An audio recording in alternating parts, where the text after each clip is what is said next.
അങ്ങനെ ഫ്രണ്ട്സ് നമ്മളും പോയി കാന്താരിക്കഞ്ഞി കുടിക്കാൻ വേണ്ടി. അയ്യോ, ഒന്നും പറയണ്ട, അതൊരു ഒന്നൊന്നര പോക്ക് തന്നെയായിരുന്നു കേട്ടോ.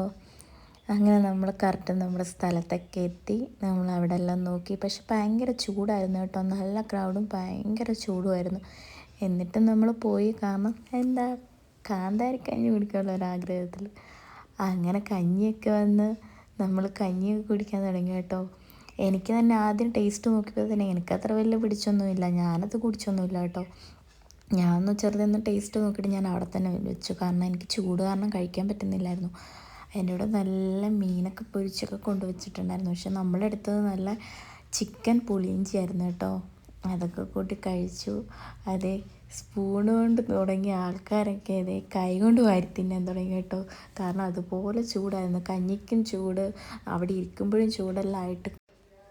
പിന്നെ കാന്താരിക്കഞ്ഞി എന്നൊക്കെ പറഞ്ഞാൽ വലിയ ഹൈപ്പ് കൊടുത്ത് പോകേണ്ട കാര്യമൊന്നുമില്ല കേട്ടോ. ഇതിലെ ഭേദം നമ്മുടെ വീട്ടിലെ കഞ്ഞി തന്നെയാണ്.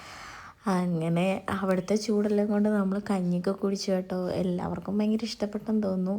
എല്ലാവരുടെ മുഖമൊക്കെ കാണുമ്പോൾ തന്നെ അറിയാം ഇഷ്ടപ്പെട്ടെന്ന്. നമ്മൾ മന്തി എന്നുള്ള പേര് പറഞ്ഞ് ഇറങ്ങിയിട്ട് ഏറ്റവും ലാസ്റ്റ് കഞ്ഞിയിലാക്കിയതാണ് കേട്ടോ. എന്നാലും കുഴപ്പമില്ല, അത്യാവശ്യം എല്ലാവർക്കൊക്കെ ഇഷ്ടപ്പെട്ടു. പക്ഷേ അവിടെ പോകുന്നവരൊന്ന് ശ്രദ്ധിക്കുക, ഒരു കഞ്ഞി മേടിച്ചാൽ രണ്ടാൾക്കാർക്ക് കുടിക്കാം കേട്ടോ. പെട്ടുപോകുന്നവരുണ്ട്, നമ്മളങ്ങനെ പെട്ട ആൾക്കാരാണ്. ഒന്ന് പോയല്ലെല്ലാം പഠിക്കുന്നേ. അങ്ങനെ കഴിച്ചവർക്കൊക്കെ ഇഷ്ടപ്പെട്ടു കേട്ടോ. എനിക്ക് ചൂട് കാരണം ഒന്നും കഴിക്കാൻ പറ്റുന്നില്ലായിരുന്നു, കാരണം എനിക്ക് ചൂടെടുത്താൽ ഫുഡ് കഴിക്കാൻ തന്നെ ഭയങ്കര പാടാണ്. അങ്ങനെ അവരെല്ലാം കഴിച്ചിട്ട് നല്ല അഭിപ്രായമാണ് പറഞ്ഞു കേട്ടോ. നല്ലതാണെന്ന് പറഞ്ഞു, നല്ല ഫുഡാണെന്ന് പറഞ്ഞു. അപ്പം കഞ്ഞിക്ക് ഇഷ്ടപ്പെടുന്നവർക്കാണെങ്കിൽ ഇഷ്ടപ്പെടും കേട്ടോ. അപ്പോൾ എല്ലാവരും ഒന്ന് ട്രൈ ചെയ്യുക കാന്താരിക്കഞ്ഞി.